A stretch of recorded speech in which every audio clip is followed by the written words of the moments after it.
नमस्कार, बहुत स्वागत है आप सभी का। आपके साथ मैं पल्लवी रविंद्र सिंह और बुलेटिन में सबसे पहले आपको दिखाएंगे कि सीएम भजनलाल ने अमर जवान ज्योति पर शहीदों को श्रद्धांजलि दी है। और बताते चले कि वेटरनर्स डे के अवसर पर उन्होंने दी थी, लेकिन उससे पहले भीलवाड़ा से तस्वीरें देखिए जहां पर हरित संगम पर्यावरण कार्यक्रम का आयोजन किया गया है। सीएम भजनलाल शर्मा जो हैं भीलवाड़ा पहुंच चुके हैं बताते चले, और उससे पहले उन्होंने जयपुर में पूजन अर्चन किया था। सामान्य व्यक्ति के मन में इस पर्यावरण के प्रति अवेयरनेस लाने के लिए एक आकर्षण एक मेले के रूप में दिया, और इतना सुखद परिणाम मिल रहा है कि सामान्य यहाँ की जनता अपने उद्गार सोशल मीडिया के माध्यम से सब तक पहुंचा रही है।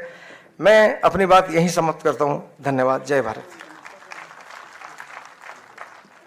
सनातन धर्म के रक्षण हेतु गुरु गोविंद सिंह जी के साहिबजादों के अमर बलिदान से प्रेरणा लेकर माननीय प्रधानमंत्री श्री नरेंद्र जी मोदी द्वारा 26 दिसंबर को वीर बाल दिवस मनाने की घोषणा की। इससे प्रेरणा लेकर तो भीलवाड़ा के दौरे पर सीएम भजनलाल शर्मा हैं। बताते चले कि कुछ ही देर पहले वो भीलवाड़ा पहुंचे हुए हैं और सीधे वो कार्यक्रमों में शामिल होने के लिए पहुंच गए। पर्यावरण संगोष्ठी में उन्होंने शिरकत की है। तस्वीरों में आप देख सकते हैं पर्यावरण को किस तरीके से बचाया जाए, पेड़ों को लगाया जाए, सुरक्षित रखा जाए, इसका संदेश देने के लिए वहां पर हरित संगम पर्यावरण का आयोजन किया गया है कार्यक्रम का, जहां पर सीएम भजनलाल शर्मा मौजूद हैं। और इसके बाद बताते चले कि वो विकसित भारत संकल्प यात्रा शिविर जो है उसका अवलोकन करने के लिए वहां पर जाएंगे। और आज बताते चले सीएम भजनलाल शर्मा का जो पूरा कार्यक्रम है भीलवाड़ा में रहने वाला है। कई कार्यक्रमों में वो शिरकत करेंगे और अभी वो हरित संगम पर्यावरण मेले में शिरकत करने के लिए पहुंचे हुए हैं। इसके बाद वो संकल्प शिविर का जो अवलोकन करने के लिए पहुंचेंगे, तो उसकी तस्वीरें भी आपको दिखाएंगे। फिलहाल बताते चले कि सीएम भजनलाल शर्मा भीलवाड़ा के दौरे पर हैं और इस वक्त सभी की निगाहें इस वजह से भी उनके इस दौरे पर टिकी हुई हैं क्योंकि सीएम बनने के बाद ये उनका भीलवाड़ा का पहला दौरा है। सीएम भजनलाल बताते चले भीलवाड़ा में मौजूद हैं। उनका स्वागत किया गया है बीजेपी के कार्यकर्ताओं और नेताओं के द्वारा।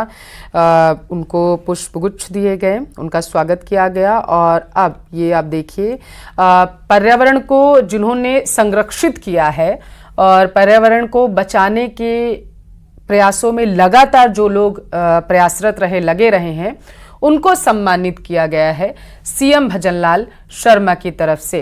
तो हरित संगम पर्यावरण मेले में शिरकत कर रहे हैं सीएम भजनलाल शर्मा, मंच पर मौजूद है और उनके साथ तमाम बीजेपी के जो नेता हैं वो भी मंच पर मौजूद हैं। और इसके बाद बताते चले सीएम संबोधन करेंगे, वो भी आपको सुनाएंगे। दिशा में काम करने के लिए प्रेरित करेगी। मैं आप सभी को पर्यावरण के फायदे थोड़े बताना चाहूँगा। शुरू में कुछ हम बिजनेस में या बहुत सारी चीज़ों में हम निवेश करते हैं ना, थोड़ा पैसा लगाते हैं, कभी शेयर मार्केट में लगाते हैं, कभी प्रॉपर्टी में लगाते हैं, कभी बिजनेस में लगाते हैं।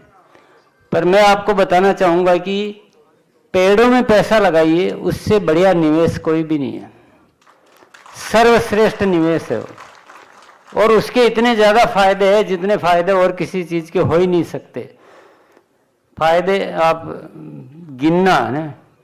सबसे पहला फायदा वो ऑक्सीजन देते हैं और कार्बन डाइऑक्साइड को कम कर लेते हैं, उसको ग्रहण करके ऑक्सीजन में कन्वर्ट, जो शायद हम तो कर भी नहीं सकते, किसी कितने भी करोड़ों अरबों कितना भी कर लो तो भी हमारे लिए मुश्किल होगा। दूसरा, वातावरण को शुद्ध कर देते हैं, पॉल्यूशन को बैलेंस करके वातावरण को शुद्ध कर देते हैं। कभी भी हम फील करेंगे जहाँ पेड़ है, हरियाली है, वहाँ खड़े होके देखेंगे, जहाँ नहीं है वहाँ खड़े होके देखेंगे, तो हमको, अगर हम उस भाव में कोशिश करेंगे तो हमको पता लग जाएगा कि क्या डिफरेंस होता है। पक्षियों को आकर्षित करते हैं पेड़ पौधे, और तीसरा फायदा यह है। चौथा है बारिश को आकर्षित करते हैं।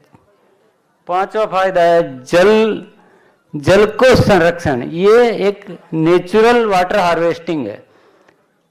पेड़ों की वजह से जल नीचे उतरता है, वो एक रास्ता बना देते हैं, और जल संरक्षण का एक माध्यम है। भू संरक्षण, भूमि को कटने से बचाते हैं पेड़। तो बहुत सारी जो रेगिस्तान को बढ़ने से बचाते हैं, नदियों को कटने से बचाते हैं। ये फायदा हुआ हमारा छठे नंबर का। सातवां नंबर का फायदा हमारा, वो जानवरों को भोजन प्रदान करते हैं। बहुत सारे ऐसे जानवर हैं जैसे भेड़, बकरी, ऊंट वगैरह है, वो उन पत्तों से अपना जीवन चला लेते हैं, तो कोई अतिरिक्त कोई खर्चा नहीं है, आराम से। एक वो बहुत ही फायदे का एक वायबल। आठवां है फल और सब्जियां प्रदान करते हैं।